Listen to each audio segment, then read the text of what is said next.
minimum 2% de nos citoyens, probablement plus que ça, et qu'il y a des composantes génétiques.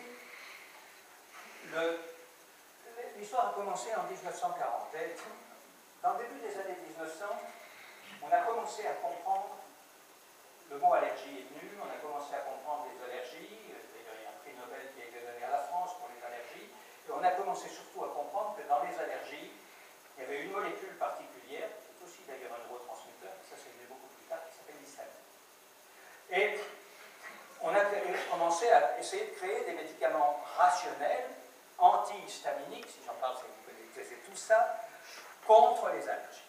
Et on a créé ces médicaments autour de ces structures, et puis c'est pour ça qu'on parle de tricyclique, au cours de ces structures qu'on appelle les phénotiazines. Et j'ai mis un mot ici qui s'appelle le Phénergan, parce que les plus anciens d'entre vous se souviennent du Phénergan, mais ils ne se souviennent pas du Phénergan comme une maladie une molécule contre la schizophrénie.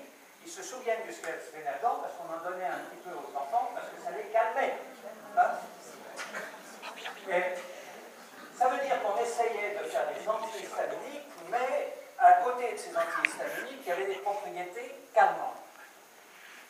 En 1950, a été créé par une compagnie française, malheureusement disparue, qui s'appelle Rhône-Poulenc, un analogue de ces phénotiazines, qui s'appelle la chlorpromazine. Et en 1951, un homme avec un nez exceptionnel, pas un scientifique exceptionnel, un homme exceptionnel, avec un nez exceptionnel, un homme qui était médecin militaire, et donc les médecins militaires ont aussi l'habitude d'essayer, et d'essayer rapidement, parce qu'il faut être efficace, et qui s'est dit, la chlorpromazine, ces molécules ont un effet calmant, et par conséquent, quand je vais intervenir, quand je vais faire de la chirurgie chez les patients militaires, eh bien, je vais mettre les anesthésiques et je vais mettre dans mon cocktail, ça s'appelle le cocktail Laborie, je vais mettre dans mon cocktail un peu de ces molécules qui va favoriser le sommeil, l'indifférence à l'environnement, etc., et qui va favoriser l'anesthésie. Et c'est exactement ce qui s'est passé. Laborie est alors allé voir ses collègues, Delay et Deniker, à Paris toujours, et Delay et Deniker se sont mis à l'essayer en leur disant, écoute, ça calme, tu devrais peut-être l'essayer sur tes patients. Alors je vous ai dit tout à l'heure que quand on faisait une étude de médicaments, il fallait d'abord faire une phase 1 sur des volontaires sains, sur un certain nombre de volontaires sains, des dizaines et diverses de patients, et puis ensuite une phase 2 et une phase 3. La phase 1 de Deniker, c'était un psychiatre qui a pris le médicament pour voir que voilà, c'était pas un. Et puis, ils l'ont essayé sur des malades psychotiques qui avaient une confusion mentale, des hallucinations, des délires, des psychoses, et ça a amélioré de façon considérable tous ces aspects de la pathologie, et je crois qu'on peut dire, Guy, que ça a révolutionné la psychiatrie. Auparavant, ces patients, c'était le début de la neuropsychologie. Au début, ces patients étaient internés la plupart du temps pour toujours, et ces patients se sont mis à pouvoir sortir de l'hôpital. Et puis en 1952, on a commercialisé ce médicament qui s'appelle le Largactil et qui est toujours là, qui est toujours ici. Et en 1955, 5 millions de patients traités dans le monde. Donc, entre la synthèse et 1955, on a traité 5 millions de patients. Aujourd'hui, en 5 ans, vous avez tout juste le temps d'écrire le dossier et de pouvoir commencer tout. Est-ce qu'on peut vraiment créer des médicaments? Et d'autre part, est-ce que ce médicament aurait passé les essais cliniques? Ben, le seul ici, probablement, qui a prescrit la chlorpromazine, c'est Guy. Ces médicaments n'auraient en aucune façon passé les essais cliniques, surtout à cette époque. Parce qu'il y a beaucoup d'accidents dans l'utilisation du Largactil. Le Largactil crée un syndrome en particulier qui s'appelle le syndrome malin, qui donne une hyperthermie maligne. Il crée aussi ce qu'on appelle une rhabdomyolyse, c'est-à-dire une destruction des muscles.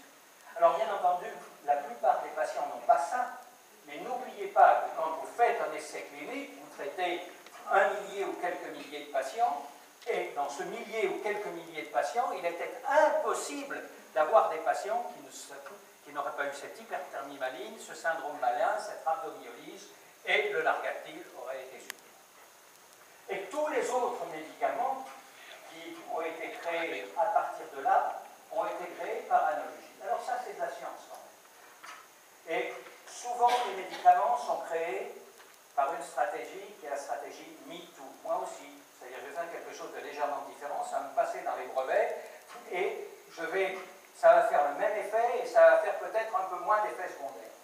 Tous les médicaments neuroleptiques qui ont été créés par la suite ont été créés avec cette situation, avec cette solution, et par conséquent, bien sûr, après celui-là, mais il n'y en a pas eu beaucoup de nouveaux depuis 1980, il y a eu beaucoup de médicaments neuroleptiques qui ont été créés, et ces médicaments neuroleptiques étaient capables d'agir plus sur un symptôme ou plus sur un autre, et de diminuer naturellement les effets secondaires. Ils ont donné aux psychiatres toute une panoplie de médicaments avec lesquels intervenir sur la grande diversité de patients qu'ils avaient. Mais aujourd'hui, ces médicaments ne seraient pas qualifiés. Ces médicaments, néanmoins, ont servi d'une façon exceptionnelle à comprendre le système de la dopamine dans le système nerveux. Ce sont les médicaments qui ont permis d'explorer tout ce que la dopamine fait dans le système nerveux ou ne fait pas dans une pathologie comme Parkinson. Et puis, c'est en modifiant légèrement ces médicaments qu'un jour, quelqu'un a vu qu'au lieu d'avoir des médicaments neuroleptiques, en essayant chez les patients, on avait des médicaments antidépresseurs.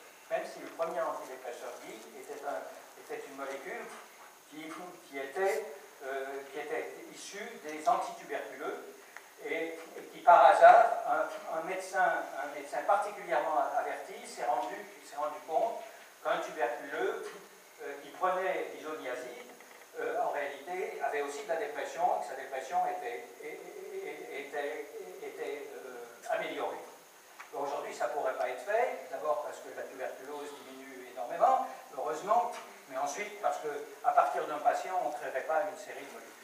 Et tous les autres antidépresseurs, du genre que vous connaissez, Prozac ou autres, ont été créés par dérivation de ces neuroleptiques, en croyant faire d'autres molécules neuroleptiques, et en fait, on a fait de cette manière d'autres molécules antidépresseurs. Et là encore, il a fallu l'observation du médecin, il a fallu de la continuité, parce que quand vous donnez un neuroleptique, l'effet sur le patient est un effet extrêmement rapide. Quand vous donnez un antidépresseur, il fallait, si le premier n'avait pas continué pendant 15 jours ou 3 semaines, il n'aurait jamais vu l'effet antidépresseur.